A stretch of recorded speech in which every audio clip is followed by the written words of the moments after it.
नमस्कार दोस्तों, मैं रूबी सिंगाठिया और एमकेएच की इस वीडियो सीरीज में आप सभी का स्वागत है। तो दोस्तों, जैसा कि आपको पता है कि हमने अब से पहले चैप्टर नंबर 4 जो है वो स्टार्ट कर दिया था, वायु। इसका एक पार्ट हमने कंप्लीट कर लिया था। अब बारी है इसके दूसरे पार्ट की। तो दोस्तों, यहाँ पर हम इसके दूसरे पार्ट की स्टडी करते हैं। तो दोस्तों, जब हम इसके दूसरे पार्ट की तरफ चलते हैं तो वहाँ पर जब पहला पार्ट पढ़ा था तो वहाँ पर हमने वायु और वायुमंडल से रिलेटेड चीज़ें देख ली थी।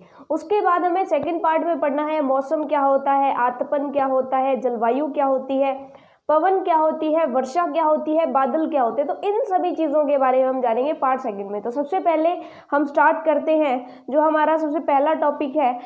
तो दोस्तों, यहाँ पर हमारा पहला क्वेश्चन बनता है कि मौसम क्या है।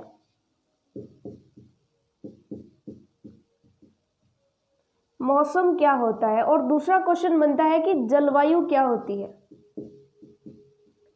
तो दोस्तों, अगर हम बात करें तो ये दोनों ही क्या होती है, वायुमंडल की स्थिति।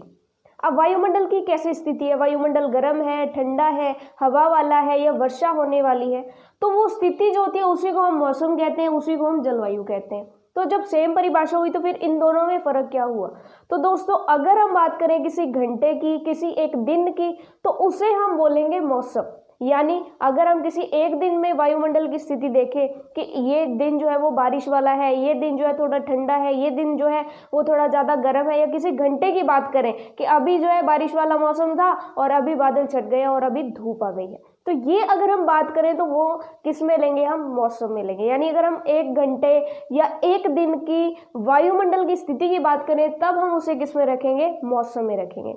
लेकिन अगर हम दीर्घ काल में कि एक महीने जो एक ऋतु होती है वो 3 महीने, 4 महीने, 1 साल, इतनी दीर्घ काल मतलब इतनी लंबी अवधि के लिए अगर वायुमंडल की स्थिति देखें तो उसे हम क्या कहेंगे, जलवायु कहेंगे। तो कुल मिलाकर के हमें बात पता चल गई। जैसे फॉर एग्जाम्पल, जैसे हम एक घंटे की बात करते हैं तो वो घंटा अगर बारिश वाला है, या एक बात करते हैं कि वो मान लीजिए कि गर्मी का टाइम चल रहा है और सुहानी हवा चलने लगती है और बारिश आ जाती है, तो वो हवा जो है वो ठंडी लगेगी। मतलब जो वो एक घंटा या एक दिन होगा वो क्या होगा, ठंडा होगा।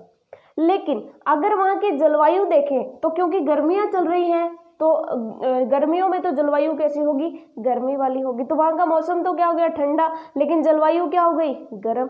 इसका मतलब क्या है, जलवायु तो लंबे लॉन्ग टाइम के लिए होती है, गर्मियों में गर्मी होती है, ठंड में ठंड होती है, बारिश वाले दिनों में बारिश वाली होती है। लेकिन मौसम जो है घंटे घंटे बाद बदलता रहता है। तो सिंपल कुल मिलाकर के मौसम और जलवायु में अंतर हमें क्या पता चला। अगर इनको परिभाषित करना हो तो हम क्या बोलेंगे कि वायुमंडल की प्रत्येक घंटे, वायुमंडल की प्रत्येक घंटे कोमा दिन प्रतिदिन की स्थिति को मौसम कहते हैं।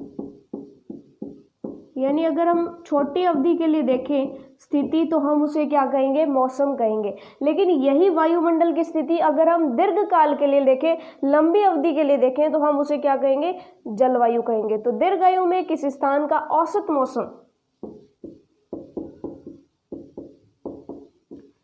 दीर्घ काल में किसी स्थान विशेष का औसत मौसम, मतलब औसत मतलब ज्यादा टाइम में कौन सा मौसम, एवरेज कौन सा मौसम रह रहा है, तो दीर्घ काल में किसी स्थान का औसत मौसम उस स्थान की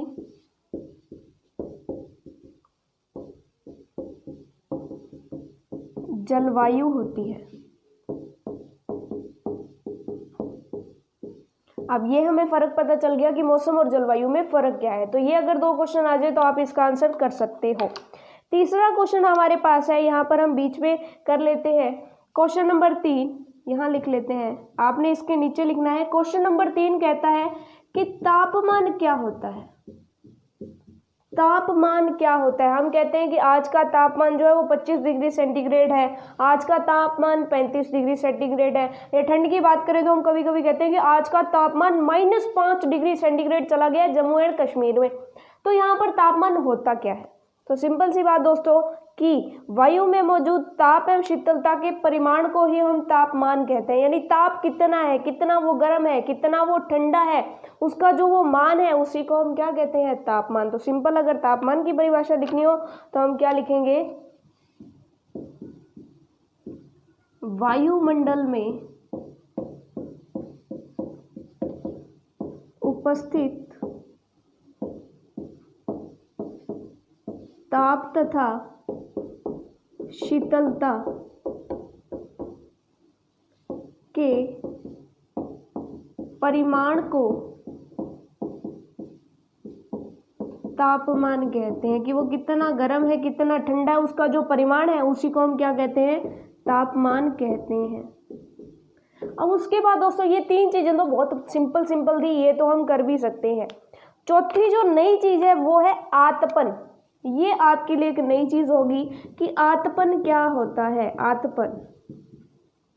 और यहाँ पर कुछ नए कंसेप्ट्स आपको समझ आएंगे कि आतपन होता क्या है, कैसे क्या कुछ होता है, आतपन कैसे कैसे जो है घटता है, कैसे कैसे बढ़ता है। तो ये जरूरी है हमारे लिए समझना। दोस्तों आतपन को जो है सूर्य तप भी कहते हैं, सूर्य तप। तो आतपन और सूर्य तप होता क्या है, तो दोस्तों सिंपल सी बात कि हमने वहाँ पर बात की थी, हमारा जो पार्ट फर्स्ट था वहाँ पर हमने बात की थी कि जो CO2 गैस है वो क्या करती है कि सूर्य से आने वाली जो भी ऊष्मा होती है, जो भी ताप होता है, जो भी किरणें होती है, उनको पृथ्वी पर रोक करके रखती है। तो आतपन होता है कि उसने कितनी मात्रा ऊष्मा की रोक करके रखी, उसी को हम बोलते हैं सूर्य तप। तो अगर इसकी परिभाषा की बात करें तो हम कहेंगे कि सूर्य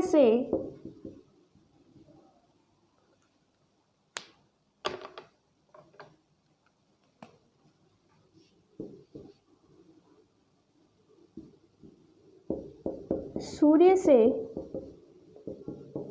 आने वाली वह ऊर्जा जिसे पृथ्वी रोक लेती है, यानी अपने पास रख लेती है, रोक लेती है, आतपन कहलाता है।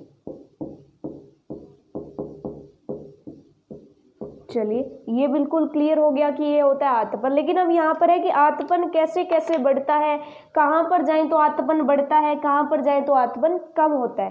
तो दोस्तों ये आपको थोड़ा सा यहाँ पर क्लियर कर लेना ज़रूरी है कि जैसे आपने पिछली कक्षा में 6th क्लास में एक यहाँ पर ग्लोब को समझा था, तो ग्लोब में आपने देखा था कि यहाँ पर जो रेखा होती है, जो अक्षांश होती है 0 डिग्री अक्षांश, उसे हम बोलते हैं भूमध्य रेखा।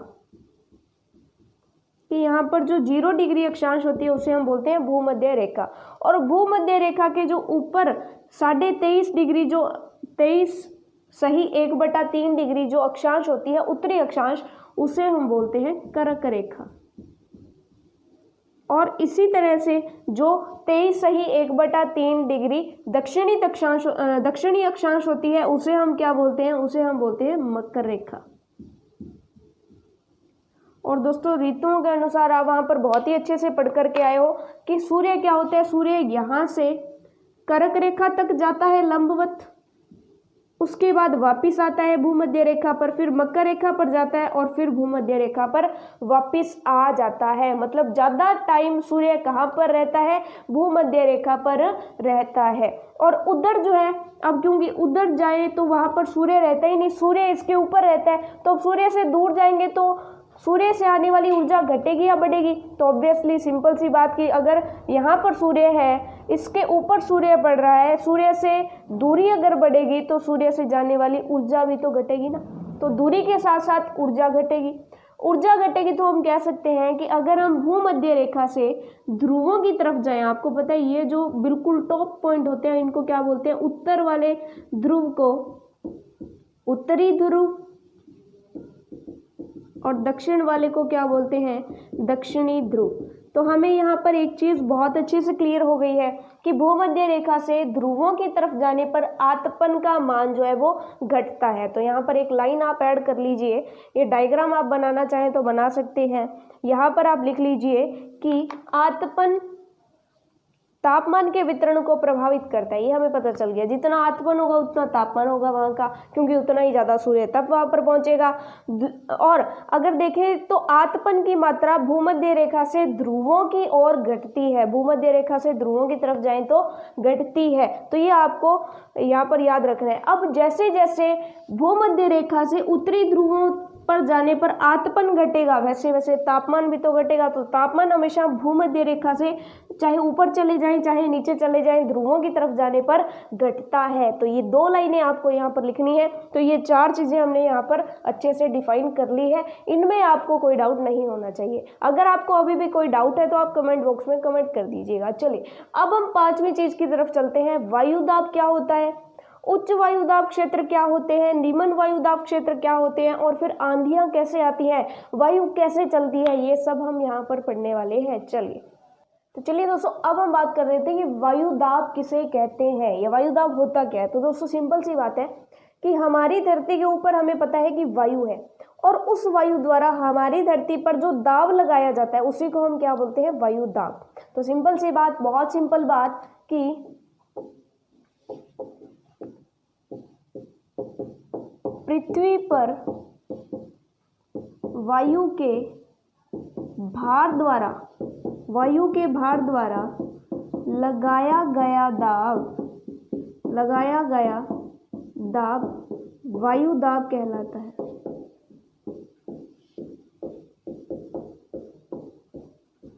तो दोस्तों अब उस वायु दाब को हम फील कैसे करते हैं। तो वायुदाब के लिए एक यंत्र होता है जिसे हमें पता चलता है कि वायु कितना दाब लगा रही है। अब जरूरी तो नहीं कि वो धरती पर ही लगाए, जरूरी नहीं कि वो धरती पर लगाए। अब धरती पर लगा रही है तो वो प्रत्येक वस्तु पर लगाएगी। इनफैक्ट अब भी हमारे ऊपर भी वायुदाब लग रहा है, वायुदाब लग रहा है, जिसी की वजह से हम सांस ले रहे हैं। जब हम सांस लेते हैं तो जो वायु होती है वो हमारे अंदर क्यों जाती है, क्योंकि हमारे फेफड़े फूलते हैं। जब हमारे फेफड़े फूलते हैं तो उसमें जगह बनती है, और जब उसमें जगह बनती है तो हम जो वायु होती है वो अपने आप अंदर चली जाती है। क्यों? क्योंकि अंदर तो क्या होता है, अंदर वायु होती है, बाहर से जब दबाव आता है तो ये वायु अंदर चली जाती है, नाक से अंदर चली जाती है।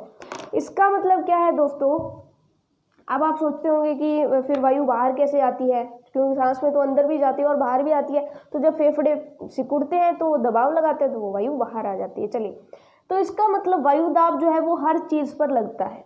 तो वायुदाब हर चीज़ पर लगता है, और आपको पता है कि जैसे जैसे हम ऊपर जाते हैं तो वैसे वैसे वायु कम होती जाती है। हमने पढ़ा था जब हमने वायुमंडल की संरचना पढ़ी थी, हमने पढ़ा था कि जैसे जैसे हम ऊपर जाते हैं वैसे वैसे परतें जो है वो पतली होती जाती है। बहिर्मंडल की परत सबसे पतली होती है, मतलब वहाँ पर वायु कम हो जाती है। अब वायु कम हो जाएगी तो वायुदाब भी तो कम होगा। इसका मतलब क्या है कि ऊंचाई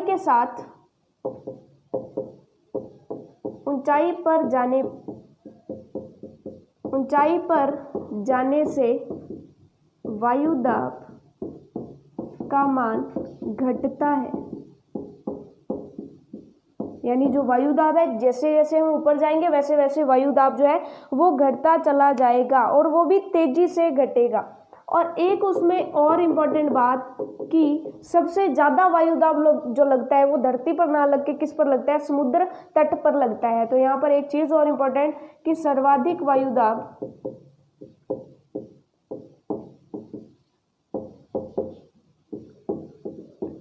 समुद्र तट नहीं, एक्चुअली समुद्र तल पर लगता है। जैसे जैसे आप बड़ी क्लासेस में जाओगे तो आपको ये भी पता चलेगा कि क्यों जो हमारा 2 चीज़ें होती हैं हमारे पास, एक तो ठोस होती है, एक तरल होती है। तो तरल पर वायुदाब ज़्यादा क्यों लगता है, ये जैसे जैसे आप बड़ी कक्षाओं में जाएंगे तो आपको पता चल जाएगा। तो सर्वाधिक वायुदाब जो है वो समुद्र तल पर लगता है। चलिए, ये चीज़ हमें क्लियर हो गई। उसके बाद यहाँ पर चीज़ आती है कि निम्न दाब क्षेत्र और उच्च दाब क्षेत्र क्या होते हैं। तो दोस्तों ताप के आधार पर, क्योंकि क्या होता है कि पृथ्वी पर हर जगह से वायुदाब लगता है, और पृथ्वी कहीं से तो तापमान ज़्यादा होता है, पृथ्वी पर कहीं तापमान कम होता है। तो उसके आधार पर जो दाब है, वायुदाब होता है, उसका मान भी अलग अलग होता है। जहाँ पर वायुदाब कम होता है उसे हम बोलते हैं निम्न दाब क्षेत्र, और जहाँ पर वायुदाब ज़्यादा होता है उसे हम बोलते हैं उच्च दाब क्षेत्र। अब दोस्तों वायुदाब घटता या बढ़ता कैसे है, तो दोस्तों ये भी हमारे लिए ज़रूरी है। अब दोस्तों हमने मान लिया कि ये एक धरती की सतह है। अब यहाँ पर मान लीजिए कि तापमान ज़्यादा है, तापमान ज़्यादा है, और दोस्तों आपको पता है कि जैसे ही हम किसी चीज़ को गर्म करते हैं तो वो चीज़ फैलने लगती है। ये बिल्कुल उसी तरह से है कि जब आप दूध को गर्म करते हो और दूध में उबाल आता है तो दूध ऊपर आता है, मतलब वो फैलने लगता है। उसी तरह से जब हम इसको गर्म करते हैं तो गैस फैलने लगती है। जो यहाँ पर वायु होगी वो उड़ करके कहाँ जाने लगेगी, ऊपर जाने लगेगी। अब यहाँ पर जब वायु का मान कम हो जाएगा, जब वायु ही कम बचेगी तो उसका भार कम हो जाएगा, भार कम हो जाएगा तो मतलब दाब भी कम हो जाएगा। मतलब क्या है कि जब ताप उच्च होता है, जब ताप उच्च होता है तब निम्न दाब होता है, यानी अगर हम ताप को बढ़ाते हैं तो दाब कम होता है। ये चीज़ हमें क्लियर हो गई। अब क्या हो रहा है दोस्तों कि ताप बढ़ रहा है। मान लीजिए कि यहाँ पर पानी है, मान लीजिए कि इस तरह से समुद्र है, यहाँ से पानी है। अब जैसे ही ताप बढ़ रहा है तो आपको पता है कि वाष्प भी ज़्यादा बनेगी, भाप ज़्यादा बनेगी, पानी की ज़्यादा भाप बनेगी, और वो भी कहाँ जा रही है, भाप बन के ऊपर जा रही है। अब भाप बन के क्योंकि गैस से ऊपर जा रही है तो जलवाष्प भी ऊपर जाएगी, क्योंकि वायु में क्या होती है, जलवाष्प भी होती है। जलवाष्प ऊपर जाएगी तो यहाँ पर क्या बन जाएंगे, बादल बन जाएंगे। तो बादल कब बनते हैं दोस्तों, जब निम्न दाब होता है तभी क्या बनते हैं, बादल बनते हैं। किस वजह से बनते हैं, क्योंकि निम्न दाब जब होता है तब ताप उच्च होता है, ताप उच्च होने की वजह से वाष्पीकरण ज्यादा होता है, पहली चीज। दूसरी चीज की वायु जो है वो ऊपर उठ कर जाती है, मतलब ऊपर कहाँ, बादल बना लेती है। चलिए ये चीज क्लियर हो गई। और दोस्तों यहाँ पर जो है ताप उच्च होता है जिसकी वजह से वायु जो है वो क्या होती है, वायु हल्की होती है। वायु हल्की होती है, हल्की होती है तो वो वाष्प बनकर ज्यादा ऊपर तक जा सकती है। चलिए ये चीज हमें क्लियर हो गई। अब हम दूसरी बात करते हैं कि जब ताप कम होता है, जब ताप कम होता है तब वायु नीचे जमी रहती है, तब वायु भारी होती है, तब वायु भारी होती है। अब कोई भी वायु या कोई भी चीज भारी है तो वो क्या करेगी, भारी है तो वो जमीन की तरफ आएगी, यानी जम जाएगी। अब वो जमीन की तरफ जब आएगी तो यहाँ पर ज्यादा भार होगा, भार ज्यादा होगा तो दाब भी बढ़ेगा, इसका मतलब वायु दाब बढ़ेगा।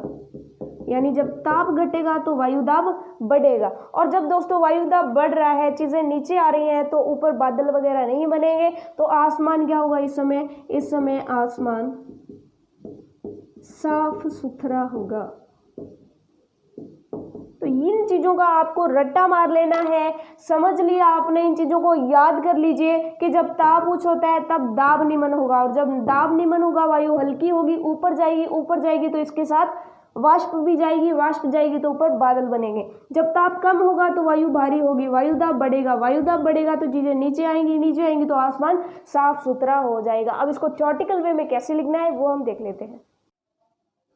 तो चलिए दोस्तों फटाफट से हम इसको थ्योरेटिकली भी देख लेते हैं कि वायु दाब का क्षैतिज वितरण, क्षैतिज वितरण मतलब धरती का जो धरातल है उस पर क्या वितरण रहेगा, किस स्थान पर उपस्थित तापमान से निर्धारित होता है, कि वो तापमान से निर्धारित होगा, वो हमने देख भी लिया। अब थ्योरेटिकल हमें लिखना गया है। अधिक तापमान वाले क्षेत्रों में वायु गर्म होकर ऊपर उठती है तथा यह निम्न दाब का क्षेत्र बनता है। निम्न दाब बादल युक्त आकाश नम मौसम से जुड़ा होता है। नम मौसम मतलब नमी, यानी यहाँ पर वाष्प ज्यादा होगी, वो होता है नम मौसम, तो वहाँ पर नम मौसम होगा। और अगर हम उच्च दाब क्षेत्र की बात करें तो कम तापमान वाले क्षेत्रों की वायु ठंडी होती है, इसके फलस्वरूप यह भारी होती है। भारी वायु निमज्जित होकर उच्च दाब क्षेत्र बनाती है। उच्च दाब के कारण स्पष्ट व स्वच्छ आकाश होता है। तो ये चीजें हमने पढ़ ली।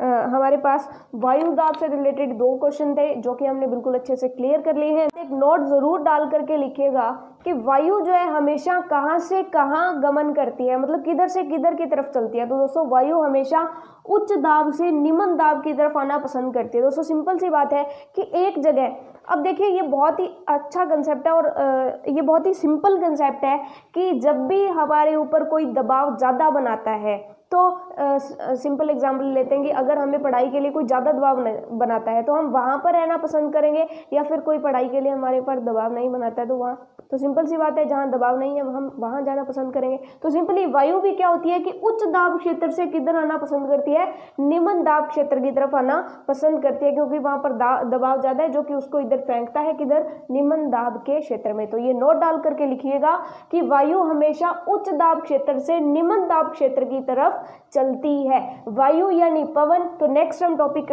करने वाले हैं हमारा पवन। तो दोस्तों यहाँ पर आपने समझा कि वायु दाब क्या होता है, उच्च दाब क्षेत्र और निम्न दाब क्षेत्र कैसे होते हैं, उनमें क्या क्या फर्क होता है, और पवनें जो होती है यानी वायु जो होती है उनकी दिशा क्या से क्या होती है। तो दोस्तों यहाँ पर इस पार्ट में बस इतना ही, काफ़ी कम मैटर हम कलेक्ट कर पाए, बट इस पार्ट में बस इतना ही। नेक्स्ट पार्ट में हम जानेंगे कि पवनें कितने प्रकार की होती हैं, स्थानीय पवनें क्या होती हैं, इसके अलावा बादल क्या होते हैं, और वर्षा क्या होती है, वर्षा के कितने प्रकार होते हैं, बादलों की ऊंचाई क्या होती है। तो इन सब चीज़ों को हम नेक्स्ट पार्ट में करेंगे। तो इसी के साथ दोस्तों, अगर आपको ये वीडियो पसंद आई है तो लाइक करिएगा, शेयर करिएगा और सब्सक्राइब करना मत भूलिएगा चैनल को। धन्यवाद।